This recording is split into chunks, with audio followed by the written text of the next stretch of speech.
Hoy me acompañan Juan Francisco Navas y José César Perales, autores del libro Trampas, publicado por la editorial de divulgación científica Nextdoor. Navas empezó su carrera como educador social en proyectos de prevención y atención integral de trastornos adictivos. Más tarde se doctoraría en psicología con una tesis sobre la adicción a los juegos de azar. Por otro lado, Perales es catedrático de psicología y ha dedicado su esfuerzo investigador a entender cómo utilizamos la información que el mundo nos ofrece para guiar y motivar nuestro comportamiento y cómo esos procesos se pueden volver en nuestra contra en la adicción al juego de azar y otros trastornos. Bueno, muchísimas gracias por venir a este podcast de los yonkis, como lo llaman algunos. Hola, Muchas Jan, gracias por la encantado. invitación. ¿Alguna adicción que confesar? Inconfesable, ¿no? La verdad es que yo soy bastante, bueno, no sé si tengo suerte, ¿no? De no tener esos factores de vulnerabilidad que todo el mundo tenemos en cierto grado, ¿no? Sí. Pero bueno, salvando, si no contamos conectarme a Twitter,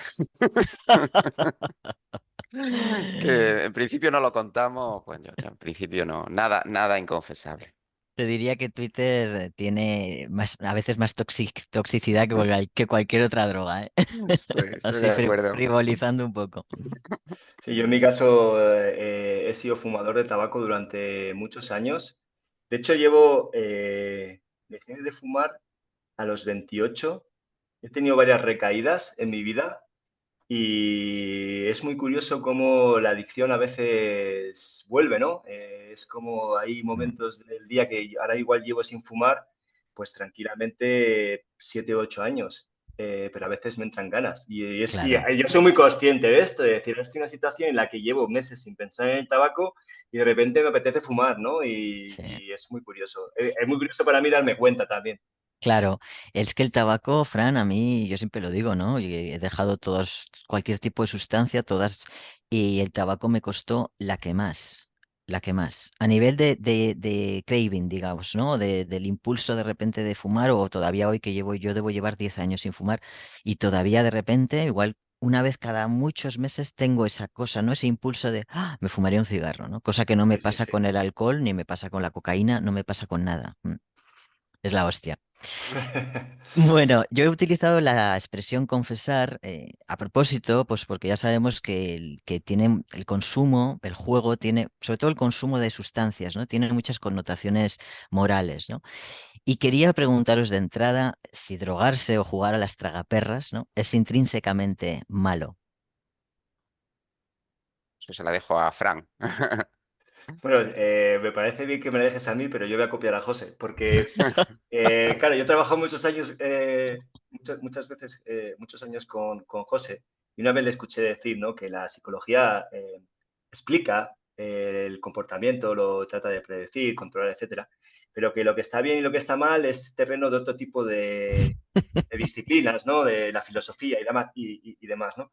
Y en el propio libro nosotros también intentamos hacer eso, nosotros describimos qué sucede con los juegos de azar, pero luego lo que está bien y lo que está mal se lo dejamos a la persona. Lo que está claro es que cuando una persona decide drogarse o decide apostar, tiene que conocer los riesgos que va a entrañar y ya valorar él o ellas en qué medida decide entrar, continuar y sobre todo que con mucha probabilidad terminará enredado en algunas de sus trampas, no solo del juego, sino de otras adicciones.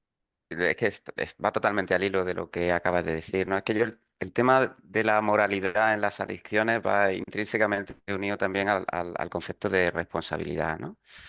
Entonces es un concepto con el que hay que trabajar con cierto cuidado, ¿no? Porque muchas veces la responsabilidad es la excusa que utilizamos para cargar este tipo de problemas con culpas, ¿no? De quién es la culpa, ¿no? Y cuando una persona es adicta, cuando recibe el diagnóstico, entre comillas, muchas veces es casi terapéutico en el sentido de que le exime de la culpa de algo de lo que no tiene control, ¿no? Pero luego también necesitas trabajar con el concepto de responsabilidad, porque la persona se tiene que, de alguna forma, hacer cargo de aquello que es necesario para salir adelante, ¿no? Y para superar ese problema, ¿no? Entonces, utilizar en positivo el concepto de responsabilidad sin culpabilizar y sin estigmatizar, a mí me parece una de las cuestiones incluso filosóficas, ¿no? Más importantes Mm. en el ámbito de las adicciones, de las que nos podríamos tirar años hablando, ¿no? Pero Sí, creo que el secreto está en saber utilizar la responsabilidad en positivo para tirar hacia adelante sin que esa responsabilidad se convierta en culpa y se convierta en un lastre, ¿no? claro. Encontrar ese punto medio a mí me parece importantísimo. Sí, sí, esa es la clave en parte, ¿no? El, mm, ¿Qué tiene el juego de azar para que haya tantísima oferta? Bueno, pero yo creo que fundamentalmente que es una actividad rentable, ¿no? Es decir, en parte de dejar la moralidad al margen de este tipo de cuestiones, que son más cuestiones científicas, precisamente es entender que el juego es en parte adictivo porque es rentable. O mejor dicho, porque una buena parte de la rentabilidad del juego proviene de personas que tienen problemas con el juego, un porcentaje muy importante. Entonces, si nosotros no ponemos ningún tipo de límite al desarrollo de dispositivos y sistemas de juego, está claro que va a haber un incentivo importante desde el punto de vista empresarial, va a haber un incentivo importante para que esos productos sean progresivamente más adictivos. Entonces, eso es lo que hemos visto. Pero no porque, o sea, nosotros no tendremos una postura moralista, es decir, nosotros no creemos que intencionadamente las compañías de juego quieran tener una horda de adictos o que lo hayan hecho intencionadamente para provocar un daño a la sociedad. Es más, estoy convencido de que no ha sido así. Pero creo que la consecuencia indirecta de no poner límites al diseño de dispositivos de juego es que estos se han ido haciendo progresivamente más adictivos e indirectamente más rentables. El, Vemos bueno, a los chavales, ¿no? Que están apostando mucho en el fútbol, bueno, en diferentes tipos de deportes, ¿no? Sin embargo, no tenemos la sensación de que sea lo mismo el póker, por ejemplo, o las tragaperras, que apostar por por tu equipo favorito, ¿no? ¿Qué me decís a eso? ¿Es lo mismo o no es lo mismo? Yo creo que es una cuestión de riesgo. Yo cuando intento explicar para que la gente conozca los que son los juegos de azar, hay que hacer como varias fases. La primera es entender que todos los juegos de azar tienen unos riesgos. Es decir, que tú creas progresivamente que es más fácil ganar de lo que realmente es, ¿vale? O que empieces a probar otro tipo de juegos que están cerca del que has empezado. Es decir, que tú empieces a hacer una apuesta eh, en un partido de fútbol a ver quién gana, pues intrínsecamente no tiene, como decíamos antes, nada bueno ni nada malo. El riesgo es que empieces a necesitar hacer apuestas para sentir que ver un partido de fútbol tiene sentido. Y eso es como una vía de entrada a quizás empezar a hacer apuestas más arriesgadas dentro de lo que es el propio fútbol. No solamente ya a si gana tu equipo favorito, sino empezar a hacer apuestas combinadas.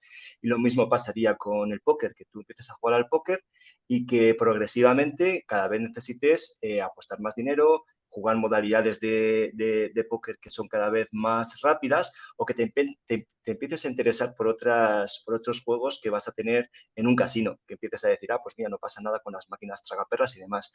Yo creo que hay una cuestión que es muy difícil de entender que os puede suceder en las familias, ¿no? ¿Qué diferencia hay entre comprar lotería y echar a la quiniela y hacer una apuesta deportiva? Es una cuestión Exacto, que, claro, que es que un chaval puede decir, bueno, es que en mi casa siempre se ha apostado a la quiniela, ¿sí? claro. Claro, pues la cuestión que tenemos que contar nosotros es el riesgo que vas asumiendo detrás de cada tipo de modalidad de juego, que hay algunas que son más adictivas que otras. Vale, de hecho, yo no había caído nunca, y fíjate que estoy en el mundo de las adicciones, pero nunca me había dado cuenta que el hecho de jugar a a la lotería o del rasca y gana que están jugando en la calle o la primitiva que echaba yo con mi madre cuando yo era pequeño, ¿no? Que echábamos y tal, nunca pensé que eso podía influir en en mi percepción del riesgo del juego, ¿no? Yo creo que hay ahí dos cuestiones relacionadas pero separables, ¿no? Una es la peligrosidad intrínseca del producto Ujú, y otra el posible efecto de normalización que ese producto Vale, tiene, ¿no? O qué tipo de actitudes facilita o generan determinados productos de juego, ¿no? Entonces, por una parte, una cosa innegable es que las loterías tradicionales o las quinielas tradicionales, por sus propias características, son menos adictivas que otros productos de juego, ¿no? Y de hecho, una de las cosas que se ha visto en los últimos años es que precisamente una forma de hacer las loterías más adictivas es precisamente hacer que el resultado sea más inmediato, que es lo que ocurre con los rascas. Los rascas y las loterías instantáneas en general incrementan ese potencial dañino de un producto que originariamente lo era menos, porque de alguna forma están llevando la lotería casi hacia el campo de las tragaperras, ¿no? O sea, a los rascas se mm, le llaman las tragaperras de papel algunas veces, ¿no? Y en parte hay algo de verdad en esa idea, ¿no? De que los productos se pueden rediseñar para hacerlos más peligrosos. Y eso se ve, ¿no? Como incluso en las apuestas deportivas, por las que preguntaba antes, mm, una apuesta deportiva tradicional, tú tenías que esperar al final del partido para saber el resultado y no podías colocar el último momento para colocar la apuesta, era antes de empezar el partido y había una demora para saber cuál había sido el resultado, si habías ganado o no habías ganado, que ahora ya desapareció completamente porque puedes hacer microapuestas a cualquier cosa que pase durante el partido, lo cual una vale, actividad en principio muy tasada en el tiempo, ahora se ha convertido una actitud en una actividad prácticamente continua, ¿no? Entonces, por una parte está aquellas características de diseño del producto que hacen el producto objetivamente más peligroso. Pero sí es cierto que de alguna forma las loterías también son juegos de azar y sí que pueden normalizar o generar una actitud positiva hacia otros productos de juego, ¿no? ya, Ahí quizás lo que sí sería necesario, y es cierto que esa investigación a día de hoy no existe o no es lo suficientemente convincente para saber si las loterías están haciendo o no de pasarela, ¿no? La hipótesis esa de que ciertos productos pueden hacer de pasarela para otros es un tema que yo creo que en el caso del juego de azar está todavía por investigar con suficiente detalle, ¿no? vale. ¿Por qué nos pone tanto jugarnos el dinero? ¿Por qué nos excita tanto? Es la pregunta que necesitamos como un poco de tiempo para intentar explicarla, porque nos va a llevar a entender la apuesta como un ciclo, que va desde que yo pienso que quiero apostar. El siguiente paso es, yo hago la apuesta. Cuando hago la apuesta, se abre un periodo de incertidumbre, que es el tiempo que tarda en resolverse sobre ese evento que ha apostado. Y después del evento de incertidumbre, estaría al menos si sé que he ganado o no he ganado, ¿no? Entonces, ese periodo de incertidumbre, el que va a pasar, la sorpresa, es lo que tiene el poder, un poder de generarnos como mucha activación. Y lo que ocurre en los juegos de azar es que esa incertidumbre va a estar siempre. Es decir, Ya, siempre vamos a apostar sobre un evento del que desconocemos qué va a ser lo que sucede. Y eso es lo que tiene como la capacidad para quedarnos ahí totalmente excitados en intentar resolver ese momento. Y una de las cuestiones que pasan en los juegos de azar es que esa incertidumbre va a ser constante porque nunca vamos a poder predecir qué va a suceder en la siguiente vez que apostemos. Y creo que se ve muy bien, por ejemplo, con la ruleta, ¿no? En la ruleta ha mm, puesto un número, hay 37 posibilidades, puede salir cualquiera que sea el 17, ¿sí? Y cuando vuelvo a apostar, nada de la información que he tenido me va a ayudar a predecir qué va a suceder después. Siempre es como que se reinicia. Y esa sí, es la parte común que tienen todos los juegos de azar y que nos va a, o que va a hacer que siempre tengamos como esa excitación constante, ¿vale? Y ahora es cuando José César lo intenta arreglar la parte que yo no he conseguido explicar. No, para... José César y yo funcionamos a dos niveles, ¿no? O está sea, muy bien.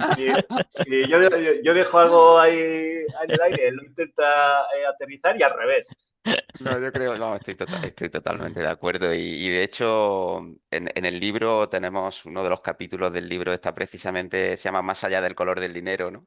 Y explica precisamente eso, ¿no? Es decir, por qué el dinero ganado con el juego es más satisfactorio que el dinero ganado con tu esfuerzo, por así decirlo, ¿no? Y Mm, claro, parte de por qué el dinero tiene más valor cuando o aparentemente no produce más satisfacción cuando se gana en una actividad como el juego tiene que ver con el hecho de que de alguna forma te resuelve esa incertidumbre, ¿no? De la que habla Fran y también porque muchas veces todo lo que hemos construido en torno al juego también ha hecho que ese dinero sepa distinto, ¿no? Porque en el fondo, por ejemplo, en el caso de juegos como las apuestas deportivas o con el póker, ¿no? Ese dinero también está diciendo algo de nosotros mismos, ¿no? Está Claro. diciendo cosas de nuestra capacidad, de nuestra inteligencia, de nuestra astucia, incluso de nuestra capacidad para aprovecharnos de los demás, para ser más listos, más vivos, Mm. ¿no? Y hay varias razones por las cuales ese dinero ganado con el juego sabe de forma distinta, ¿no? Y, y merece la pena entrar en esas motivaciones porque al final son las que le dan al juego esa pátina de actividad especial, ¿no? A mí, Eh, yo que en su momento tuve cerca a una persona con problemas con el juego, a mí me resultaba, siendo todavía niño, me resultaba bastante misterioso, ¿no? Es decir, ¿qué tiene esa máquina del demonio, ¿no? Estaba en el bar de mi pueblo, estaba la máquina tragaperra al lado del Pang.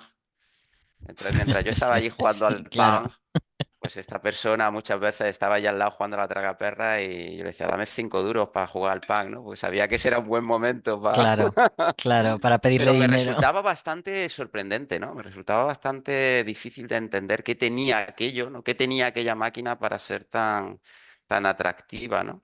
Sí. Y claro, me ha costado muchos años entender qué había cuál era el imán detrás de aquella máquina aparentemente tan simple, ¿no? En vuestro libro, lo tengo aquí, que lo voy a enseñar, Trampas, y para los que están escuchando el podcast, lo podéis buscar en cualquier librería. Se llama Trampas, un viaje por la psicología y el juego de azar en el cine. Y luego veremos que además del cine hay otro tipo de soportes, ¿no? Multimedia.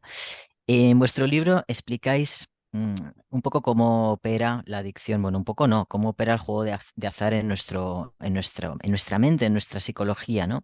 Y hay un fragmento que quiero leer porque me parece muy interesante para que lo podáis explicar para las familias, ¿no? Dice, normalmente deseamos aquello que nos produce algún tipo de placer o nos alivia de alguna molestia. Pero la adicción se caracteriza precisamente por un deseo desproporcionado por algo que poco a poco ha perdido el poder de hacernos sentir bien.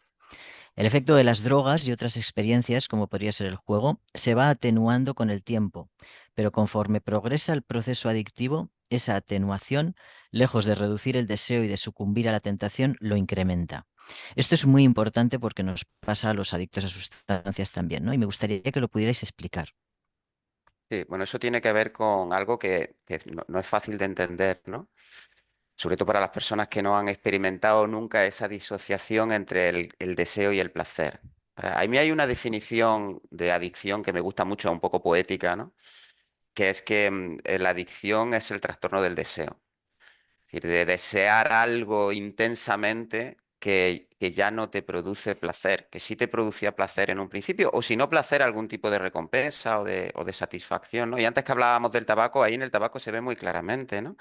Si al principio uno empieza a fumar, pues por las ventajas objetivas que conlleva, ¿no? Es decir, sentirte más adulto o, digamos, buscar la aceptación de los demás, o es decir, hay una recompensa en el hecho de fumar y poco a poco fumar es cada vez menos recompensante en términos objetivos, pero el deseo es cada vez más intenso, ¿no? Entonces llega un momento en que se vive esa contradicción, ¿no? De querer mucho algo que no te produce ya esa satisfacción o ese placer que te producía al principio. Y con el juego también pasa.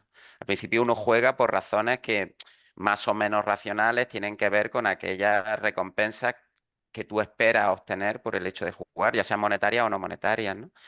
Y al final acabas atrapado en un deseo patológico de hacer algo que tú sabes objetivamente que es malo para ti y que no te conviene, ¿no? Y eso biológicamente se explica porque los circuitos del placer y los circuitos del deseo solo están parcialmente solapados, es decir, están parcialmente disociados. Y realmente aquello que nos lleva a querer algo dentro de nuestro cerebro y aquello que nos hace disfrutar de algo no son lo mismo, no son los mismos circuitos, ¿no? Entonces, hay una explicación biológica de base al hecho de que podamos llegar a desear intensamente algo que sabemos que es objetivamente negativo para nuestros intereses y que ya no nos produce esa satisfacción que nos producía al principio. Que el cerebro es muy curioso y yo creo que para poder explicar eso hay que mirar ahí, porque cómo se procesa el placer y cómo se procesan las recompensas están interconectados, pero son circuitos distintos. Y aunque luego también explica la adicción desde un punto biológico, pues igual a veces es reduccionista desde mi punto de vista, en esta cuestión sí que es muy interesante de ver.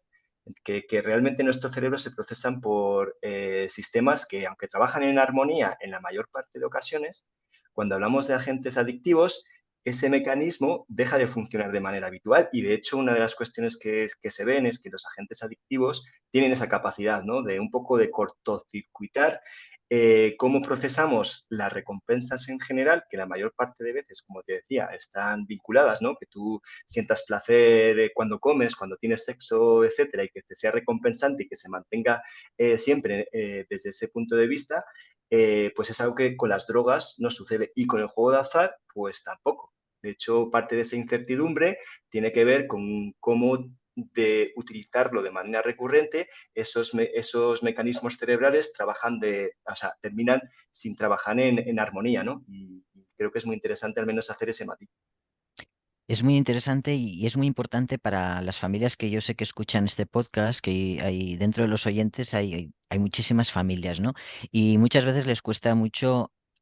Ya no te digo entender, porque entender nos puede costar a todos cuando además no controlas muy bien el lenguaje, pero sí aceptar, ¿no? El hecho de si un hijo, una hija o un familiar, un padre, me da igual, quien sea, dice, no, es que yo no consumía para pasármelo bien, porque yo hace mucho tiempo que no me lo pasaba bien, es que no me lo pasaba bien, ¿no? Y les cuesta mucho creerte, ¿no?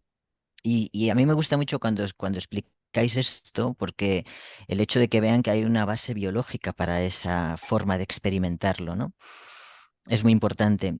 Como también lo es algo en lo que yo me quedé pegado cuando estaba editando este libro, cuando estaba leyéndolo por primera vez, porque nunca había caído en ello, ¿no? Nunca me había dado cuenta. Y aquí voy un poco a mi experiencia, ¿no? Y me acordaba mientras os leía, me acordaba de cuando yo me pasaba esas noches interminables con cocaína, que solía estar con un amigo mío, que además él era muy intelectual, que murió en su momento, además a causa de las drogas, y pasábamos un montón de horas hablando, puestos de cocaína hasta arriba, de los grandes porqués de la vida, ¿no? Y claro, yo si ahora tuviese un vídeo de aquellas escenas, seguramente alucinaría, pero la realidad es que yo me sentía el más listo de todos, y lo digo de verdad, me sentía súper inteligente. Nunca me he sentido tan inteligente como en esos momentos, ¿no? Y seguro que decía mil chorradas, pero yo sentía eso. Y eso fue construyendo de alguna forma mi percepción de mí mismo. O sea, había rasgos en ese Ollán que me parecía que me conformaban, ¿no? Que conformaban mi identidad. Y cuando yo tuve que dejar de consumir, porque si no me iba a morir, tuve que hacer un duelo muy grande de aspectos de mi propia personalidad, ¿no? Y eso es algo que yo nunca le había puesto palabras hasta que leí este libro vuestro, ¿no? De cómo en los adictos la identidad se termina construyendo desde ahí. Y me gustaría que pudieseis explicarlo un poco para que lo entendiera la gente que nos escucha. Yo creo que a mí me parece crucial, en todos los procesos adictivos me parece crucial los mecanismos que están involucrados en aceptar, que en el fondo son los que están involucrados en aceptar que tienes un problema. Claro, porque aceptar que tienes un problema en parte supone destruir esa identidad que has construido a lo largo de mucho tiempo, ¿no? Es decir, has puesto mucho esfuerzo en convencerte a ti mismo de que no tienes un problema Mm, y parte de convencerte de que no tienes un problema es exagerar de alguna forma o distorsionar tu propia realidad para acabar construyendo un concepto de ti mismo que ha sido alimentado por la propia adicción. Claro, en el caso del juego es particularmente evidente, ¿no? Y sobre todo en este perfil de nuevo jugador con el que nos estamos encontrando ahora, que son jugadores más jóvenes, mejor conservados desde un punto de vista cognitivo, muchas veces mm, incluso con un perfil intelectual incluso superior a la media, ¿no? Que han intentado hacer del juego algo que ellos entienden que les hacía más listos o más capaces o más inteligentes que los demás, que iban a ser capaces de aprovechar mediante el póker, por ejemplo, iban a ser capaces de aprovechar su inteligencia para poder sacar beneficio, incluso ya digo, aprovecharse de los demás. Claro, esa ilusión de uno mismo se ha ido alimentando y la ha ido alimentando la propia adicción. Porque a la vez que se iban acentuando los problemas que tenías con el juego, más tenías de justificar tu deseo de jugar a través de razones aparentemente racionales, pero que en el fondo acaban siendo racionales solamente para ti mismo, ¿no? mm, Y desde fuera muchas veces se percibe eso con más objetividad que desde dentro. Claro, cuando por fin aceptas que tienes un problema, previamente tienes que haber roto con esa imagen de ti mismo y como tú dices, tienes que experimentar un cierto proceso de duelo en el cual tienes que decir, oye, aquí tengo un problema, me he autosaboteado durante mucho tiempo, mm, me he convencido a mí mismo de que era un tipo de persona que no se acercaba en absoluto a la realidad y me he engañado, he mm, caído víctima de las trampas que yo mismo me he puesto, ¿no? Y efectivamente, salir de ahí es complicado porque supone una transición que requiere romper con muchas dinámicas cognitivas que previamente había alimentado. Que intentamos explicar en el libro es que estos procesos de identificación se pueden dar con todas las adicciones, pero en el juego de azar se van a acentuar con aquellos juegos donde hay un componente de habilidad. Y eso es lo que sí que creo que hay que clarificar, porque es una pregunta recurrente, ¿no? ¿Hasta qué punto tú puedes sacar partido de tu habilidad en el póker o en otros juegos de cartas en donde hay envites o en las apuestas deportivas? Y lo que intentamos contar a lo largo del libro, no solo en ese capítulo tratamos la identidad, es que cuando hay un intermediario de por medio, cuando estás jugando con casinos, se van a diseñar o se van a incorporar diferentes elementos que van a reducir la potencial capacidad que puedas sacar tú de tu propia habilidad. Pero eso no significa que tú, cuando te defines quién eres, tú puedas incorporar eso en tu propia definición. Es decir, yo soy una persona intuitiva, soy una persona eso, con glamour, con la capacidad de calcular números, lo que quieras, ¿no? Entonces tú tienes tu propio relato que te lleva a acentuar y a potenciar una parte de ti mismo que tú ves de manera positiva, pero que en cierta manera la sociedad también amplifica. Y en el libro ponemos, ¿no? Un ejemplo. Tú puedes, o intentamos contar, sería difícil imaginar que una persona joven se sienta tan orgullosa de ser jugador de póker como se podría, comparado, por ejemplo, con ser un jugador de máquinas tragaperras. mm, Es decir, una persona que juega a las tragaperras sí que puede incorporar en su definición de sí mismo quién es, ¿no? Yo soy yo, lo hemos visto, ¿no? En muchas ocasiones. Yo soy una persona que soy capaz de predecir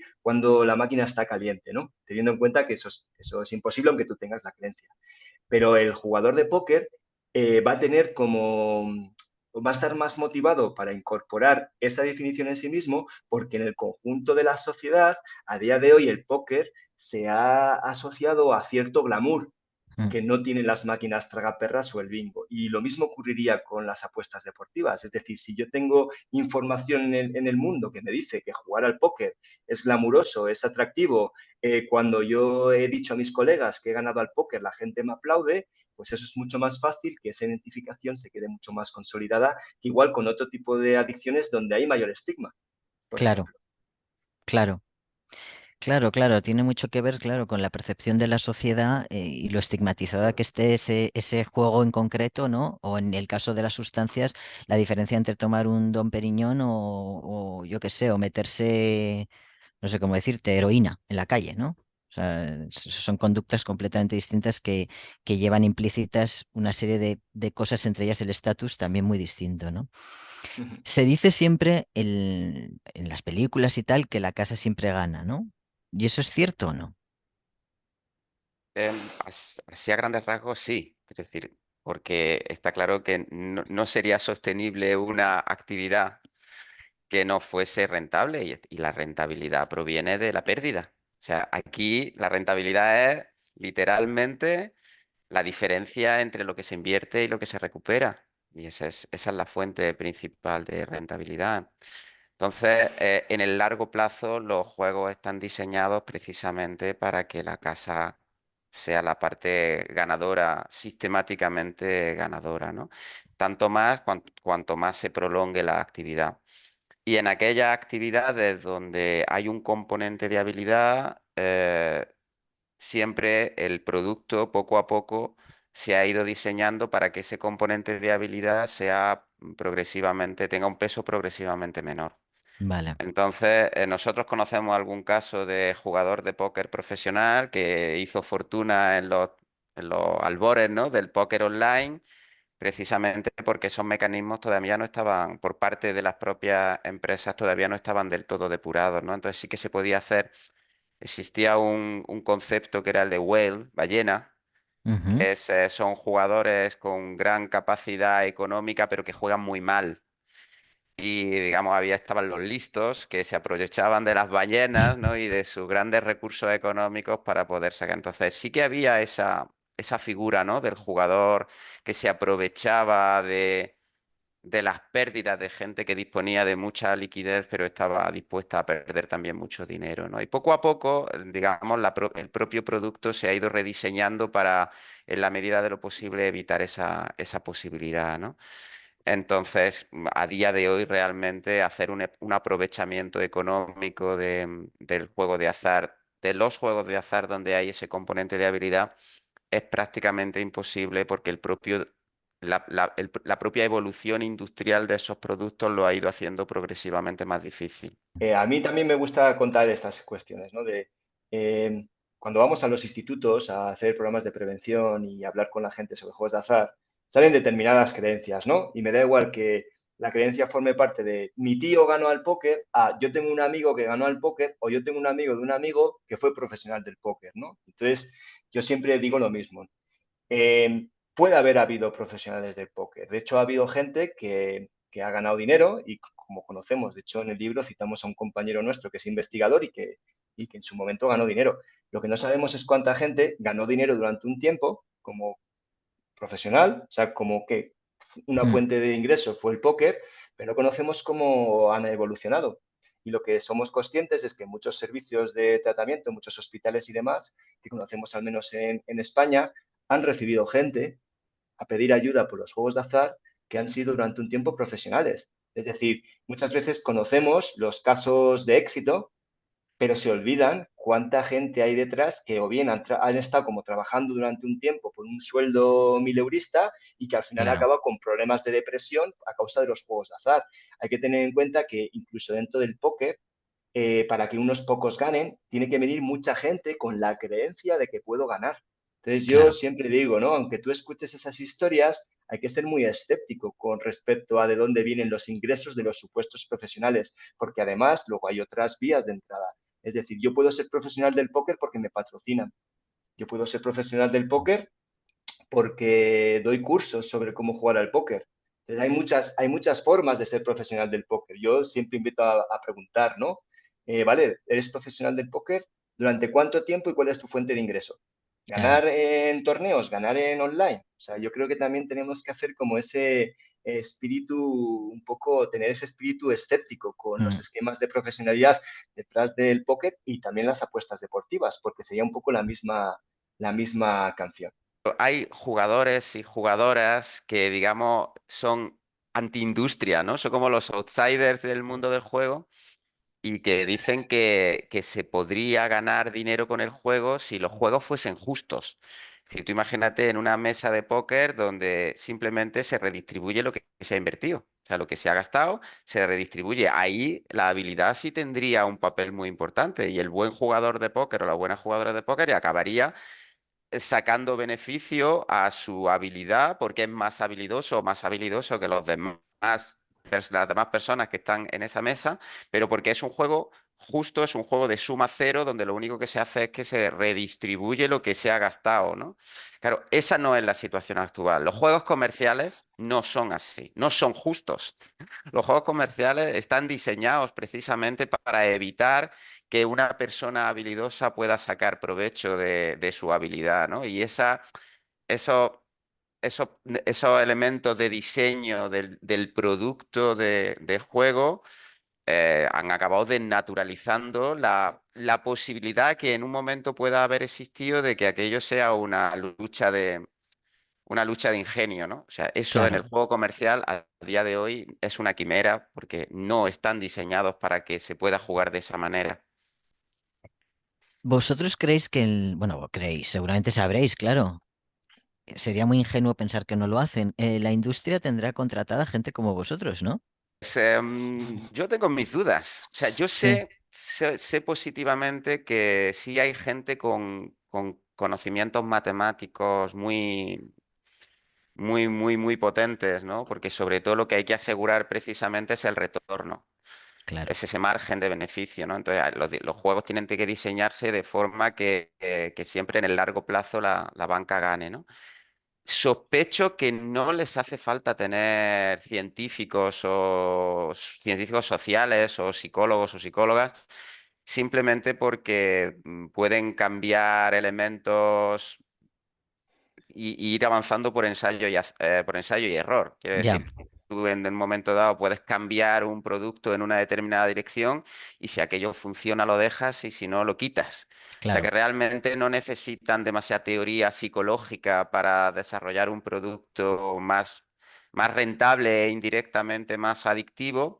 Y eso de hecho nos lo pone difícil a los investigadores porque nosotros luego tenemos que averiguar por qué. Primero tenemos que identificar esa característica y hacer una especie de ingeniería inversa Mm, para entender por qué esa característica tiene ese efecto psicológico, ¿no? O sea, que me temo que realmente no necesitan ya, realmente mucha psicología para conseguir desarrollar productos cada vez más eficientes desde su punto de vista, porque a día de hoy cambiar una característica importante de un producto de juego es cambiar 2 líneas de código ya. en el Sí. programa que controla ese juego.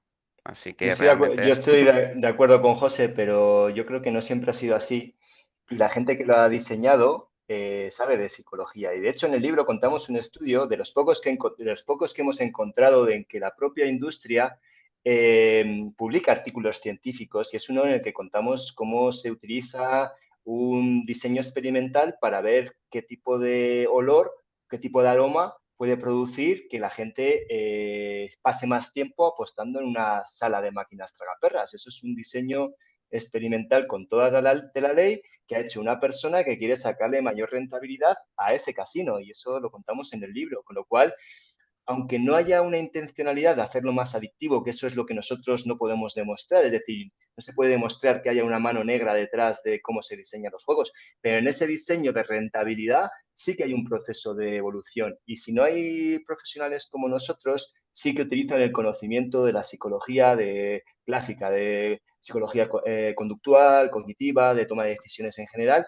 para refinar el producto. Y luego hay una cuestión que creo que también es muy importante, es que tanto José César como yo somos investigadores independientes de la industria, porque nosotros los proyectos que realizamos no están financiados por la industria y eso hay también investigadores que reciben financiación, aunque la tengas que declarar, ¿vale? Aunque en principio tienes que hacer una declaración de conflicto de Mm, intereses, hay investigadores que están recibiendo financiación de la industria del juego y eso para mí también es un problema porque en teoría, no tendríamos que tener ningún tipo de injerencia, incluso los investigadores que lo reciben, en el diseño de sus investigaciones y demás. Pero sí que lo hay, o sea, sí que hay una serie de investigadores que trabajan desde ahí, ¿no?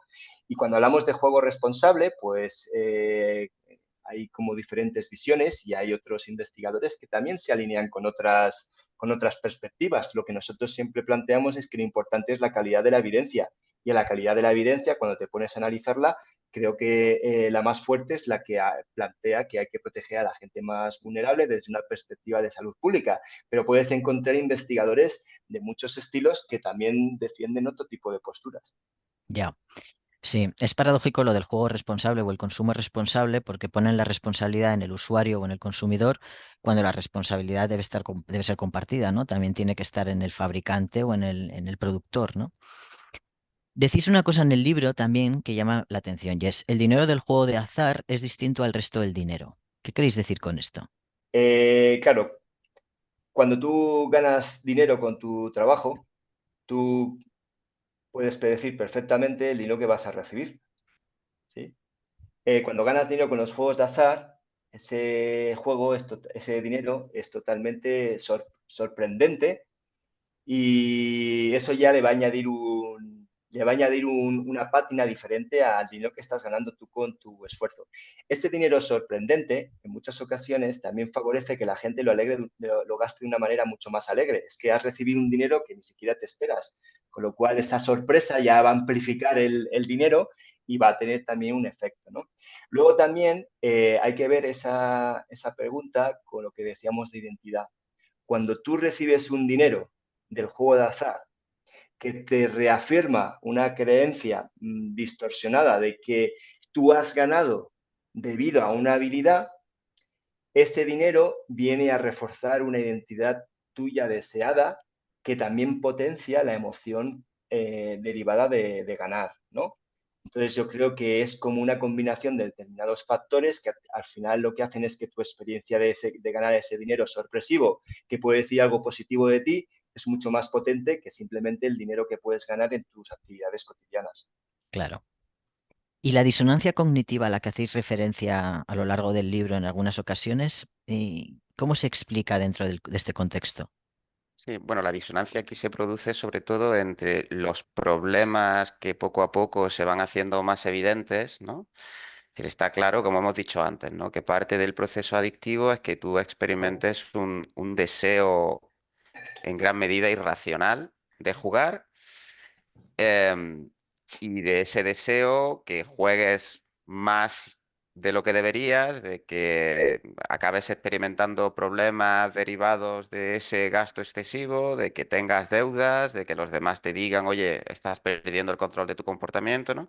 Entonces, toda esa información negativa debería hacerte replantearte tu concepto de ti mismo, ¿no? Pero lo que dice la teoría de la disonancia cognitiva es que somos bastante económicos y que cuando nos enfrentamos a realidades incompatibles, pues siempre intentamos cambiar aquello que nos resulta más fácil cambiar, ¿no? Entonces, es más fácil distorsionar la información entrante, es más fácil que cambiar el concepto de ti mismo que has ido construyendo a lo largo del tiempo, ¿no? De tal manera que lo que haces es distorsionar esa realidad o reinterpretar esa realidad para que no entre en conflicto con con tu propio autoconcepto y con y para que no sea negativa para tu propia autoestima, ¿no? Entonces, eso es sostenible durante mucho tiempo, porque quieramos, la información nos va llegando poco a poco y esa información la vamos reinterpretando tal cual llega y nunca tiene el poder suficiente, o hasta cierto momento, ¿no? No tiene el poder suficiente para hacerte replantearte el concepto que tienes de ti mismo, ¿no? Todo eso se observa, ¿no? Y hay muchas creencias erróneas, hay muchos mitos relacionados con el juego que están relacionados con eso, ¿no? Pues, por ejemplo, hay uno que dice que no se puede aprender al póker, a jugar al póker si no juegas con dinero real, ¿no? O sea, que tú no estás perdiendo, estás invirtiendo. Estás invirtiendo en tu Wow. formación como futuro profesional, ¿no? Entonces tú dices, oye, he perdido un montón de dinero, he tenido que pedir prestado, a lo mejor incluso he tenido que sisar dinero de algún sitio, tal, o he tenido que pedir un préstamo para poder, pero tú lo reinterpretas eso como una inversión en tu propia formación como futuro profesional del juego, ¿no? Entonces, esos mitos, además, se alimentan de forma interesada. O sea, de alguna forma Claro, se facilita desde fuera que tú puedas hacer esa reinterpretación de la parte de la realidad que más te incomoda, precisamente pues para que sea lo menos incómoda posible. Es que fíjate el problema que hay, ¿no? Es decir, yo puedo tener la creencia de que si soy bueno al póker gano dinero, sí, o que yo puedo sacarle partido. La evidencia es que yo estoy apostando y yo voy perdiendo y claro, lo que sería racional sería, yo no puedo ganar a los juegos de azar. Claro, interpretar eso, que sería protector, nos resulta muy difícil. Entonces, la claro, disonancia se experimenta o bien cambio la conducta y digo, no apuesto más porque yo no puedo aprovecharme de esto, o bien cambio la interpretación. Entonces empiezo a decir, bueno, realmente no es que esté perdiendo, no es que yo no pueda, es que tengo que refinar mi método. Entonces, esa es una cuestión muy claro. problemática. Al final es muy, y el enfoque de estoy invirtiendo no deja de ser algo muy perverso, ¿no?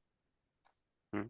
De hecho, cada vez más nos encontramos con un prototipo de jugador que se aleja mucho del jugador que solía ser bueno, sigue siendo mayoritario, pero era aún todavía más mayoritario antes, que un jugador pues fundamentalmente de tragaperras, con una historia de juego detrás ya muy larga, con una cierta edad, y cada vez nos estamos encontrando con un tipo de jugador más joven, intelectualmente mejor conservado, incluso algunas veces estudiantes de carreras de ciencias con una formación matemática. O sea, ya el hecho de haber llegado a una carrera, a cierta carrera, ya implica una cierta brillantez Claro, intelectual que al final ha acabado jugando en tu propio perjuicio, porque son gente que de alguna forma se han creído esa historia, ¿no? De que si eres suficientemente inteligente puedes aprovechar el juego para extraerle rentabilidad, han puesto su inteligencia y sus recursos cognitivos al servicio de eso y claro, resulta muy difícil aceptar a ese perfil de jugador, le resulta muy difícil aceptar, oye, me han engañado, ¿no? He caído víctima de un engaño y no he estado lo suficientemente espabilado para verlo, ¿no? Entonces, claro. la idea esa de que tú puedes utilizar tus recursos intelectuales para autosabotearte es mucho más frecuente de lo que cabría esperar. Claro.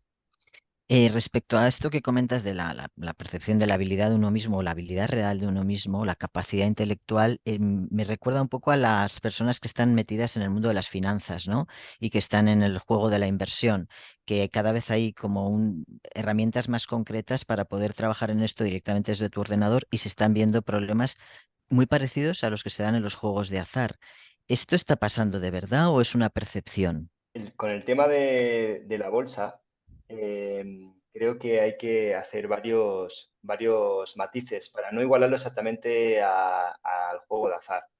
Eh, claro, de primeras no está considerado como un juego de azar legalmente, con lo cual eso también nos dice que tiene que haber algunos mecanismos diferentes. El problema para algunas personas es que utilizan la bolsa como de una determinada manera muy parecida a lo que haría una persona adicta a los juegos de azar. Es decir, que van a hacer como inversiones de mucho riesgo, van a estar moviendo mucho sus inversiones, comprobando muy frecuentemente cómo evoluciona la bolsa y entonces esas personas van a tener como es un comportamiento de riesgo.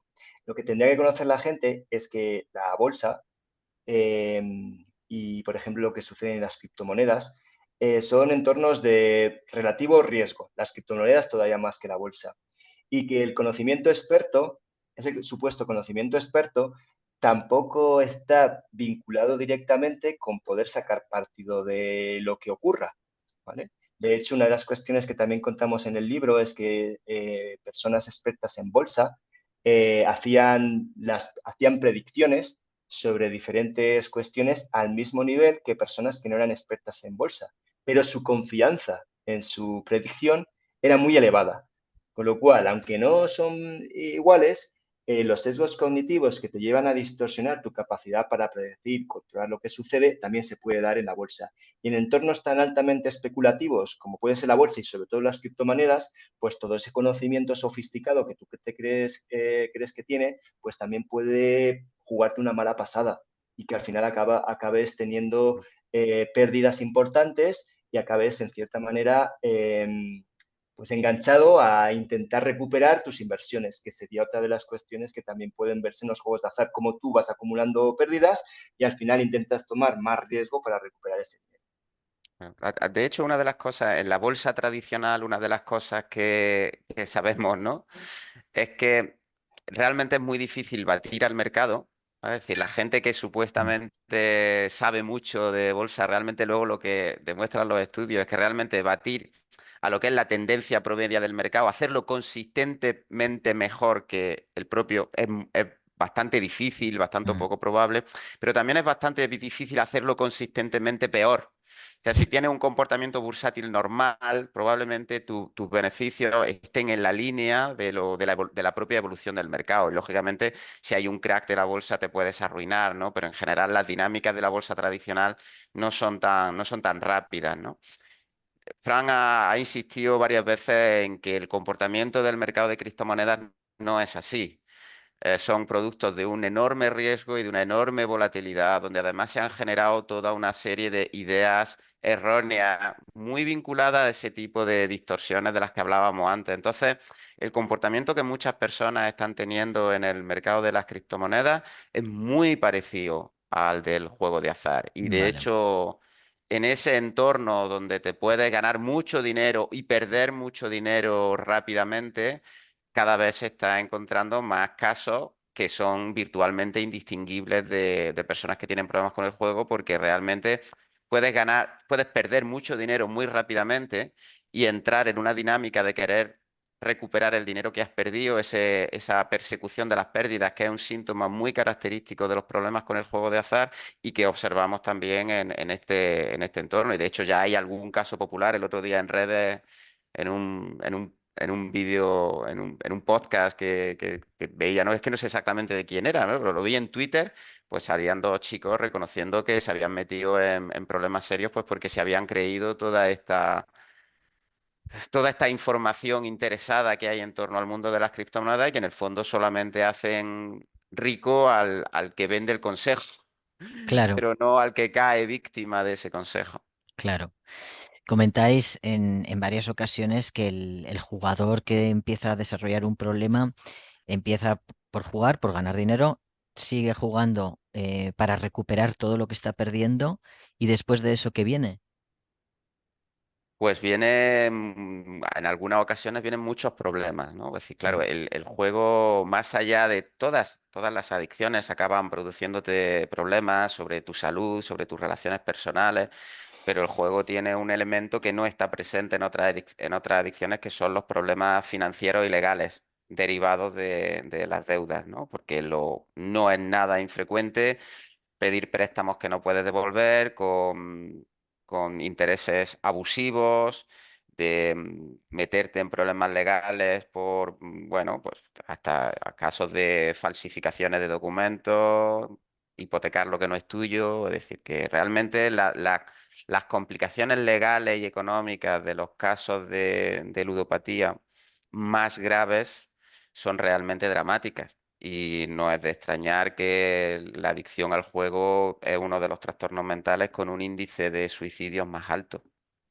Si no sé si es el más alto, pero desde luego es de los más altos, por esa problemática añadida a la problemática de la propia adicción, al hecho de perder el control de tu comportamiento, ¿no? Entonces, por eso también las recaídas en el juego son tan... hay que evitarla en la medida de lo posible, ¿no? Porque un solo episodio de juego te puede causar problemas financieros muy, muy, muy graves por esa dinámica de la que hablamos antes, de persecución de las pérdidas, ¿no? Es decir, acabar metido en una dinámica de doble o nada te hace tomar decisiones cada vez más irracionales, cada vez más impulsivas. Y curiosamente, la deuda es la gasolina que alimenta esa necesidad, porque cada vez está en una situación más desesperada y las posibilidades que tienes para recuperar el dinero que has perdido son cada vez más remotas, pero además al final acabas viendo que la única forma de recuperar el dinero es el propio juego, porque ya ni siquiera se te ocurren alternativas al juego que te permitirían volver a tu... Entonces al final te lo acabas jugando todo a una carta y lógicamente esa dinámica es exponencial. Y, realmente ese tipo de eventos catastróficos muchas veces son las que nos encontramos que son los que llevan a una persona finalmente Mm. a aceptar la realidad y a darse cuenta de que tienen que buscar ayuda porque ya se ha escapado completamente a su control. Mm.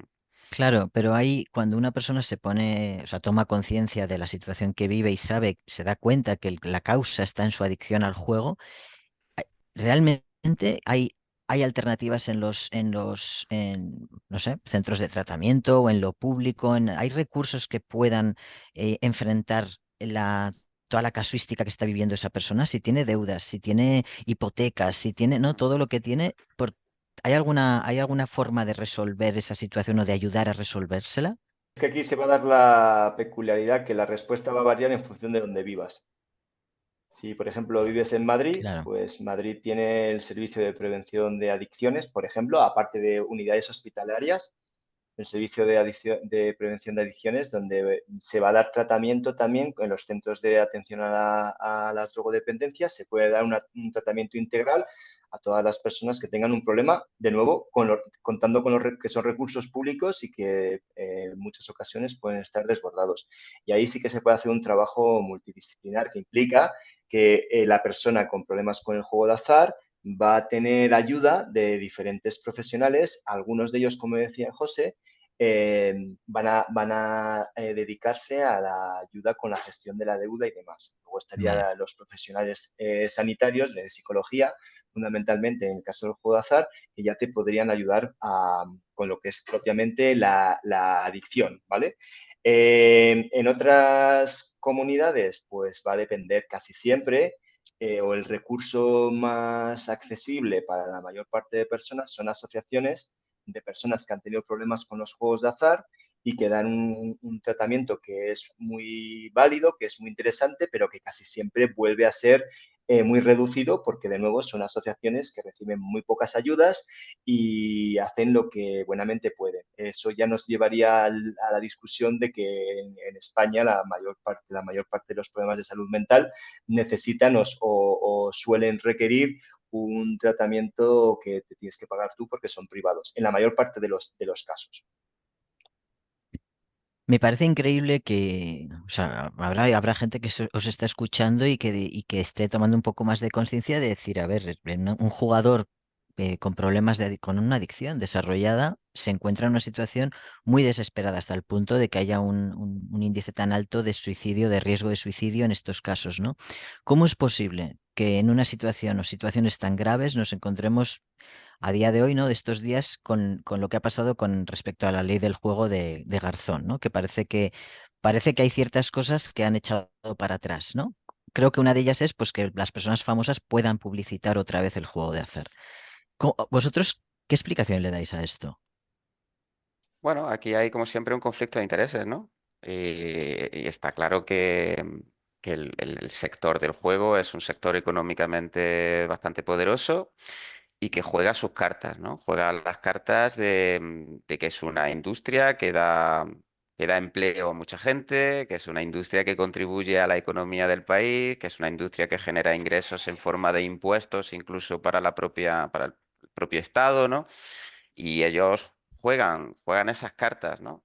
De nuevo insistimos en que nosotros no pensamos que haya una mano negra detrás de la industria del juego queriendo hacer un daño intencionado a la población y perjudicar a su salud. Lógicamente están velando por unos intereses económicos y ciertas políticas o cierta forma de orientar la política sería perjudicial para esa industria. Entonces, cambiar de el modelo de juego responsable a un modelo de salud pública implica una serie de medidas restrictivas sobre la publicidad e incluso sobre el propio diseño del producto, sobre qué cosas sí se pueden comercializar y qué cosas no se pueden comercializar, que lógicamente va contra su interés económico.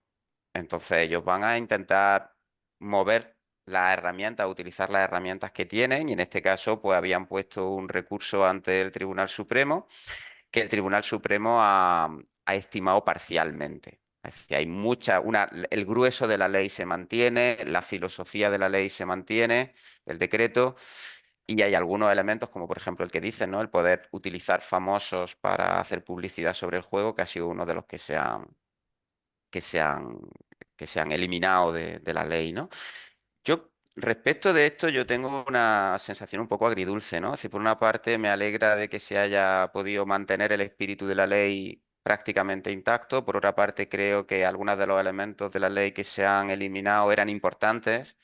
Por ejemplo, la vinculación, claro, el uso de utilizar, la posibilidad de utilizar famosos refuerza esa idea de éxito, esa idea de Mm. glamour vinculada al juego y va claramente en contra de algunos mecanismos aprovecha, por así decirlo, algunos mecanismos específicos de vulnerabilidad para el juego. Pero bueno,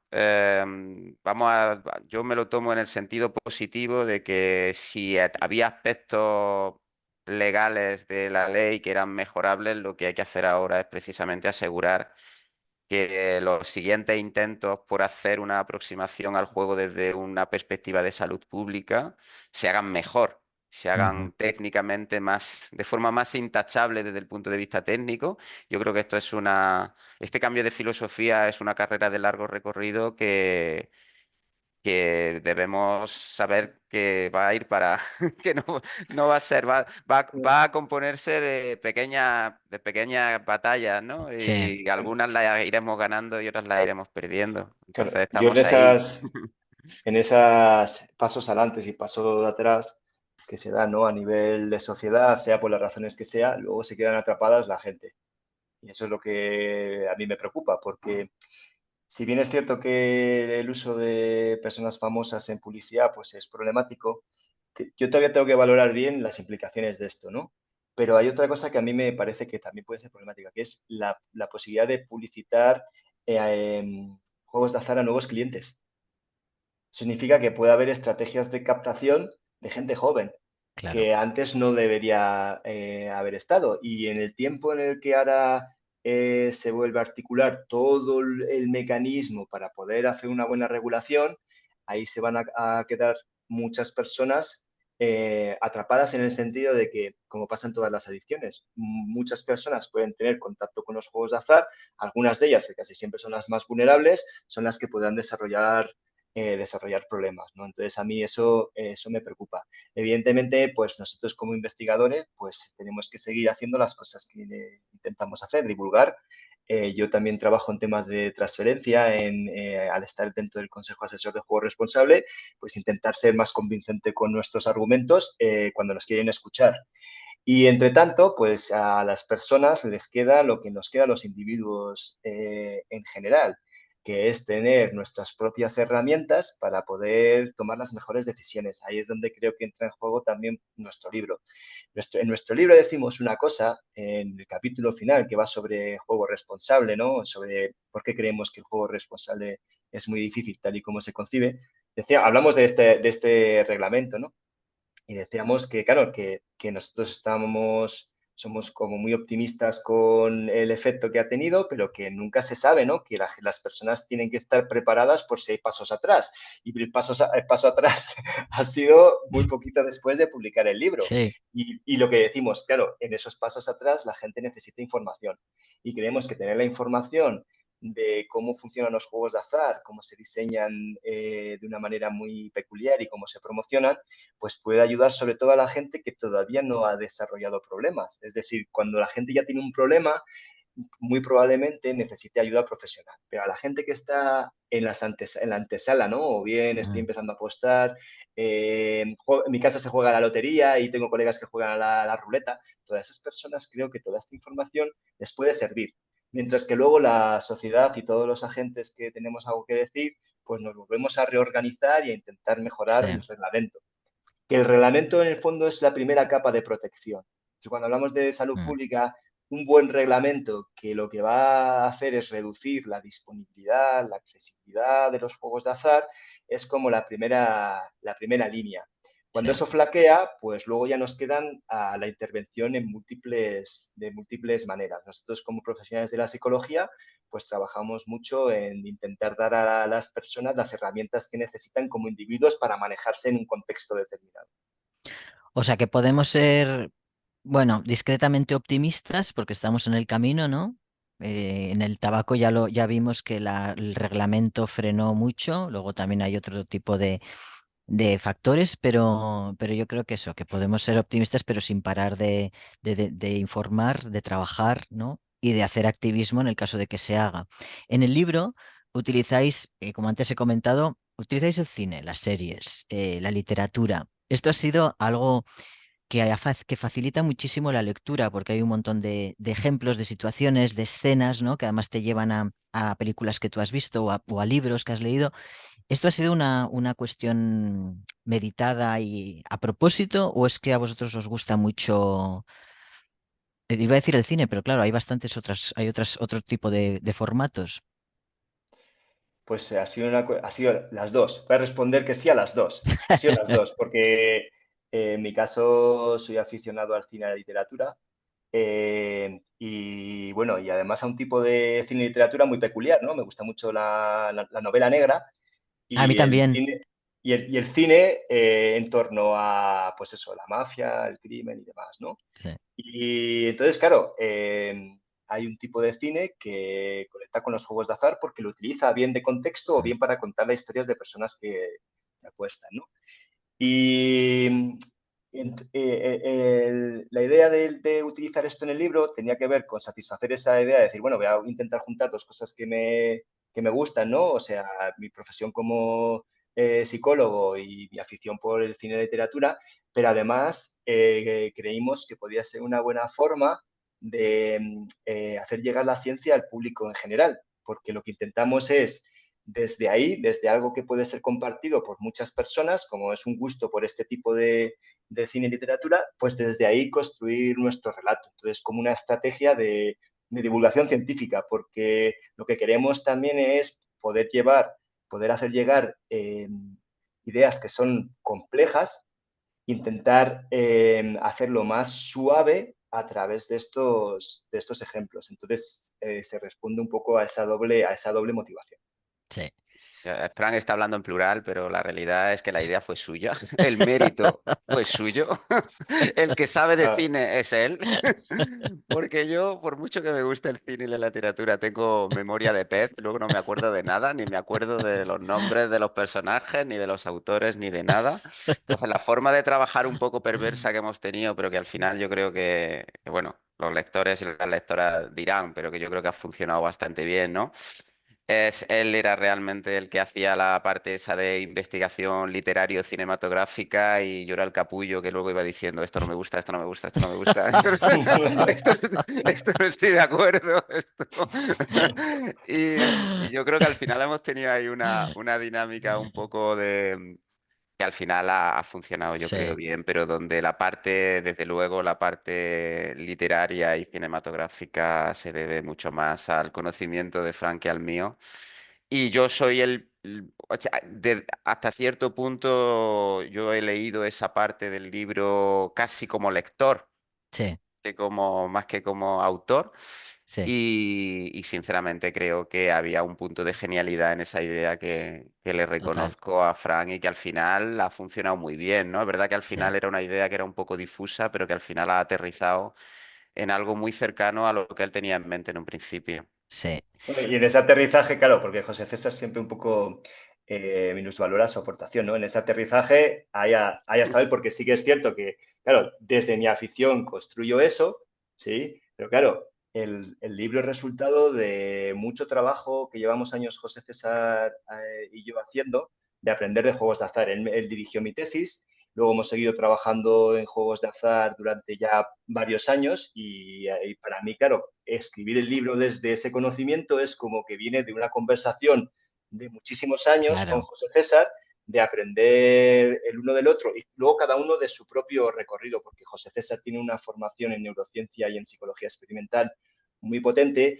y yo también vengo de una parte más aplicada, ¿no? Entonces creo que ha sido una buena combinación, mm, el intentar dar una visión de sí. todos esos puntos. Sí. Eso se nota muchísimo. Yo, vamos, como editor es algo que percibí muy bien, que esto era una conversación que llevaba muchos años dándose y que en un momento dado aterriza en un libro utilizando el contexto del cine o, no, o de la literatura, ¿no? Eso se nota mucho y es una maravilla, pero bueno, ¿qué voy a decir yo?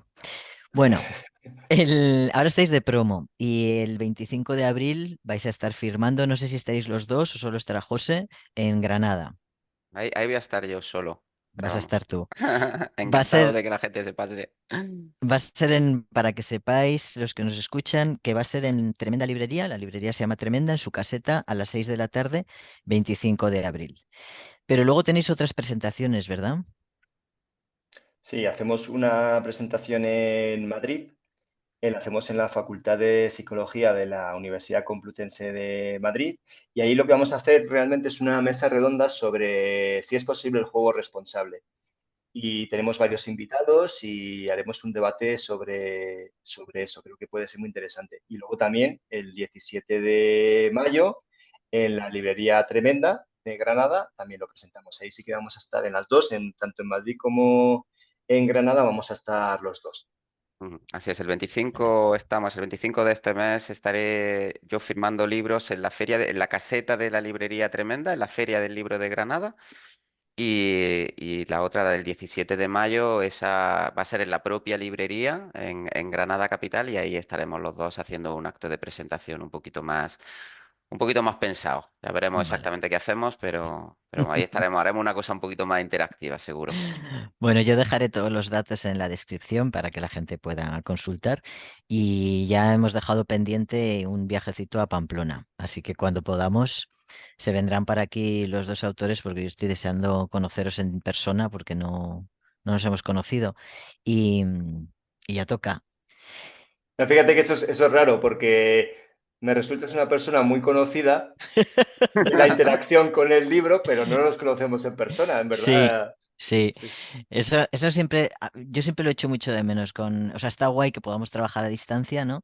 Antes, en las épocas en las que no teníamos este tipo de tecnología, se trabajaba mucho con la carta manuscrita, ¿no? Entre editor y autor o autora, ¿no? De lejos. Pero, joder, yo echo mucho de menos el estar en directo e irnos a comer ¿no? Y celebrar un poco la salida de un libro que siempre es una gran noticia. Cho. Somos muy fáciles de sobornar, así Así, que ¿no? nos Yo vendemos, también. nos vendemos muy barato. Bueno, pues dejo aquí de nuevo trampas para la persona que le interese. Lo puede comprar en cualquier librería y también, por supuesto, en Amazon y todas las plataformas online. Ha sido un placer teneros en el canal y espero que nos Pues veamos enhorabuena por pronto. el trabajo, enhorabuena también por el trabajo que estás haciendo, ¿eh? Gracias, Fran. Sí, sí, Yo soy nosotros muy estamos. un gran seguidor no solo de Nextdoor, sino también de Yonky Books. Sí, muchas gracias. Sí, exactamente. Pues estamos súper felices de haberos encontrado en nuestro Sí, camino, ¿no? Y de que se alinearan los astros en un momento dado, ¿no? sí, Y de que, digamos, las motivaciones diversas al final acabarán confluyendo de esta confluyendo. manera, ¿verdad? Sí, así es. Bueno, pues un abrazo muy grande y muchas gracias. Un Igualmente, un abrazo, abrazo. gracias. Chao.